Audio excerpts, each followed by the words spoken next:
Hey, how's it going, everybody? Welcome back to the channel, and welcome to another Unscripted reviews of a headlight restoration kit, because that's apparently the only products I buy. And today, Today we're going to be doing the Cerecoat Headlight Restoration Kit, just like the Brioche kit that I did a couple of months ago. This is a toolless kit, so it should be a little easier for those of you who don't have access to tools. This is probably going to sit in the category just below the Brioche kit if I have anything to guess about it, although they probably contain the same materials as they all use the same stuff. Anyway, let's dive into this.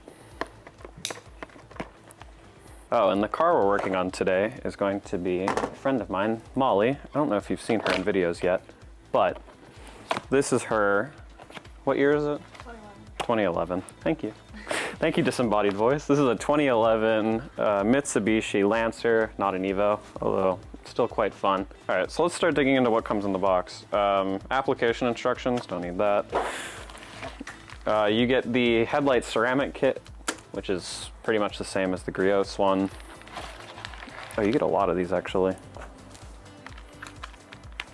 Oxidization remover, again, just like the Brioche kit. You get two of them though, that's nice. Very similar applicator pad and sandpaper. Oh, and they actually give you gloves too. That's one thing I'll note about the Mother's kit is it did not include gloves, and actually it looks like this includes a lot of gloves, because I break them a lot. All right, let's get into this. This really only needs the one side. If you can't see, I'll move you down. So I'm gonna blue tape this like we did in the last one, because I do care about this paint, unlike the RAV4. It was already kind of, this isn't. And then we will get into actually restoring these headlights. Let's jump into it.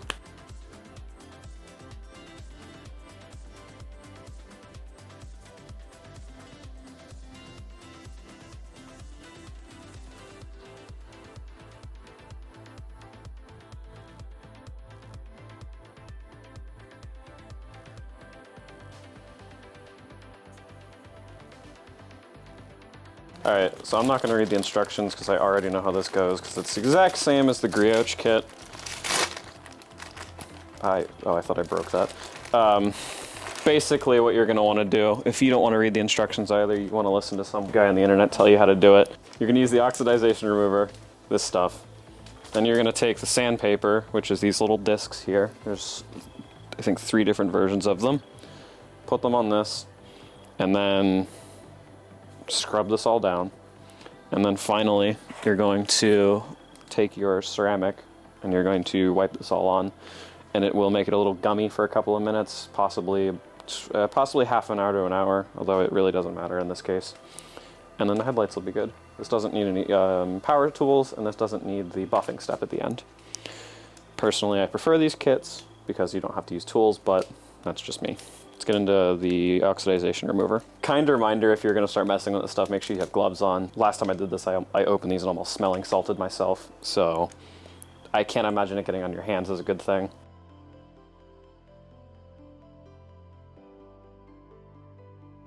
Ooh, yeah. So this is why you use the, let me see if you can, yeah, focus. This is why you use the deoxidizer. It gets rid of all the gummy plastic and the nastiness that was in the upper layer. Now we're going to go to sanding to make sure this actually is looking prime. Starting off with a 2000 grit, this kit only comes with a 2 and a 4000 grit sandpaper. This is only a smoothing step, as the oxidization remover should get rid of the yellowing. Next up is the 4000 grit. This is just another smoothing step, and this should make the headlight look absolutely perfect once the ceramic is applied.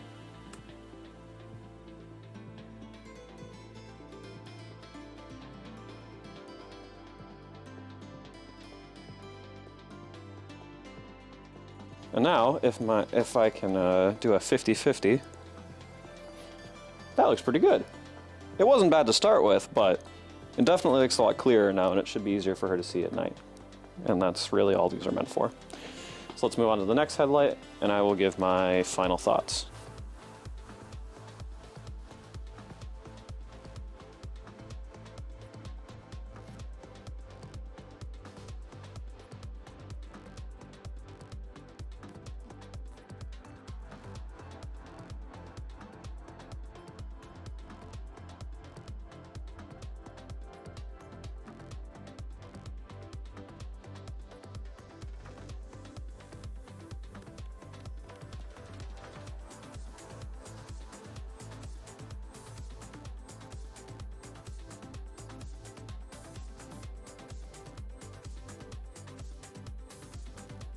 Well, headlights are done now. Molly seems happy with them. And honestly, I have to say they weren't that bad when I started, but even like the little work I did, they look great. The kit wasn't very much different from the Brioche, so if you were looking at between them, it's whichever one comes out cheapest, and I have a feeling this one probably does because Brioche comes with a name tax, although Cerecoating, you're kind of walking the line there. Would I recommend it? Yes. Would I recommend it over the Brioche? It's probably a pretty close tie. Would I recommend it over a tooled kit? Probably, honestly. This is so much easier and it's less time consuming. The only thing you have to wait for is to let it cure. But with that, it is time to end. Thank you so much for watching, and if you're new here, don't forget to like and subscribe, maybe leave a comment. Go check out another video. If you're a returning viewer, thank you so much for sticking around. You're what make this possible and you're what keep me going. But as always, peace out, everyone.